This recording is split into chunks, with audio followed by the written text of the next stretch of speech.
Mr. Ron Lemler. My name's Ron Lemler. I'm from Bourbon, Indiana, just 20 miles down the road. I'm kind of the oddball out here. My gasifier is a Mother Earth News from 1983, starting out the design. This is the third unit I made, and each time I modified it, made it more modular so I could take it apart. The original Mother Earth News was just one, everything was all welded in one big tall unit, and you had to get down to the hearth, you had to reach down like 5 feet to get to the grate and the inside. So I made it so I can dismantle it, get down to the hearth and change parts or repair them if they need it. The truck engine's a 300 cubic inch Ford. I like him. I started out originally had a 223 cubic inch, and I topped out at 45 to 50 miles an hour. So then I went to a 300, and the 300 got me up to 55, 60, 65. After I modified the intake manifold and did a few other changes to it, I hit 65. And then this setup here only has about 100 miles on it. Put a supercharger on it. It's a small one. It'll produce about 3 to 4 pounds of boost. And I've noticed a remarkable difference, but I haven't had time to see how fast it'll go. But I'm pretty sure that the gasifier, the way it is, will be able to handle the extra volume. I've watched the temperature off the rail, and running before I would hit 500 degrees, 600 degrees, and so far I've been watching it, and it's hit 700 at the tops, but it usually comes back down to 600 degrees. So I think it'll hold. It'll run the blower on it, but I don't know for sure yet. It's pretty new. So, anybody got any questions or? Have you ever put a turbocharger on one of these instead of the supercharger? No, the reason I didn't attempt it because it's a lot more involved. It has to be, I think it has to be more in tune with the engine. You don't have the the blower runs by the engine RPMs, but on the turbocharger it runs off the exhaust gas, and I think it would take a lot more tuning and a little more refined knowledge than I have on running it. But it does produce boost. It does. There's a hill I normally come up on the way here, and I'm not used to this setup yet, so I don't think I had the fuel air mixture quite right. But normally I have to downshift, and there I could accelerate going up the hill. With the brakes on?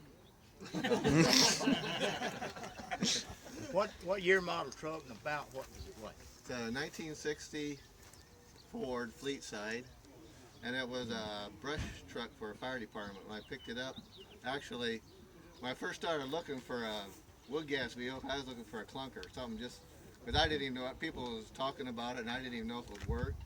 So I thought, I'm not going to put anything in it. So I started looking. I had a price range, and I started looking for an old clunker Ford. This was in 2007. And my wife got on the internet and she found this. It was a brush truck for a fire department. They only wanted $5,500 for it. Only had 32,000 miles on it, and it's probably it looked like new. Now I use it regular I haven't had it out of the shop since it's been in the shop for several months now, but I use it for hauling lumber and pallets, making delivery.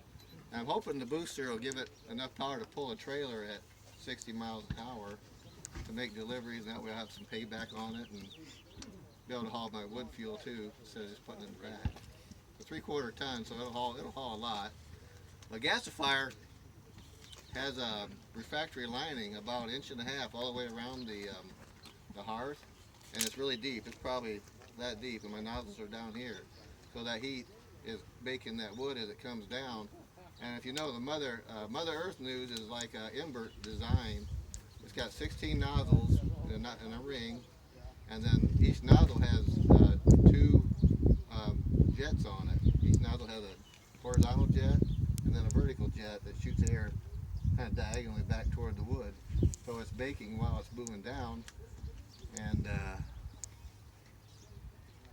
and then the original Mother Earth News had a frying pan for a grate. Well, they can't take the temperature, and my welding wasn't that good anyhow on it, so we went to, it's got stainless steel hearth on it now, and the reduction area is it's cone shaped stainless steel with stainless rods for the grate. With stainless steel plus the ceramic lining? Yes.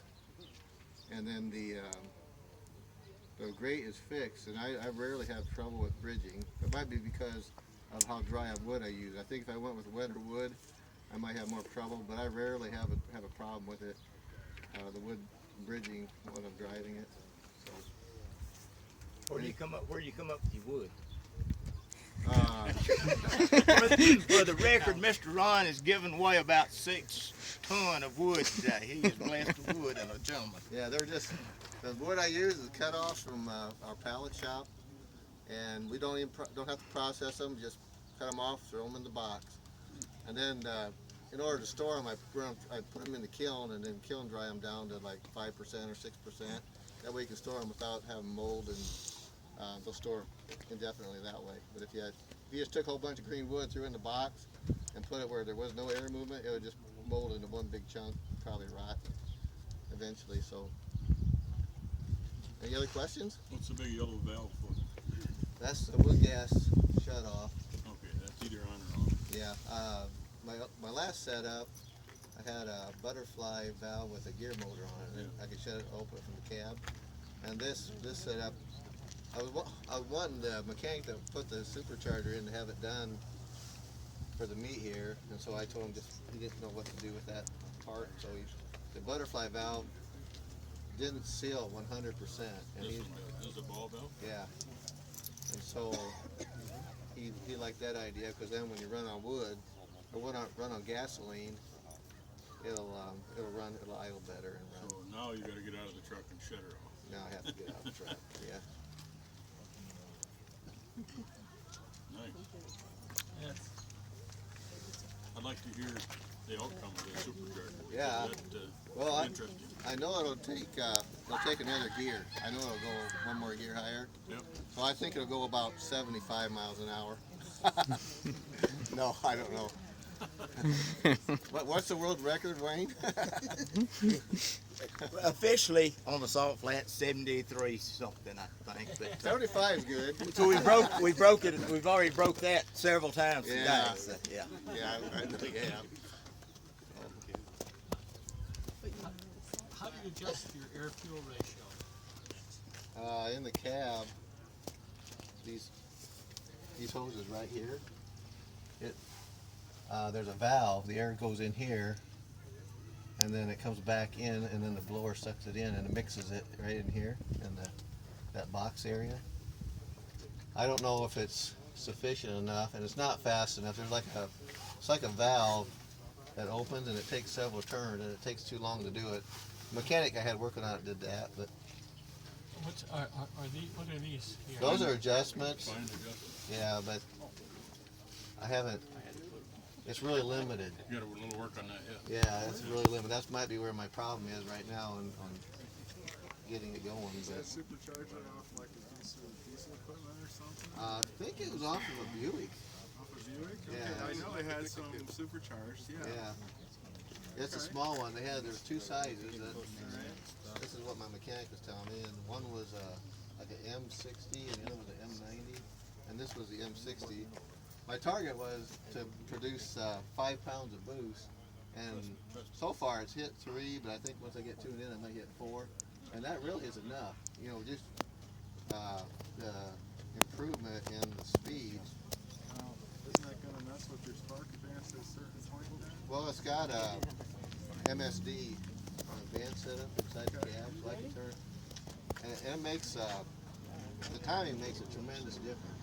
If you're sitting in the cab, you run it, start it up on gas, switch it over to wood, and you turn that advanced dial, you can just hear it picking up, just smoothing out, and makes a tremendous difference. Even by going down the road, you turn that dial up and advance the timing, you can just feel that much more use of the fuel in the cylinder. Is that supercharger the one You know, last year? Yeah. Yeah? Yep. You know where it came from at all? Nope. But That's cool that you put it to use anyway. That's a gift from God. yeah, that's what I thought. You know, nobody claimed it.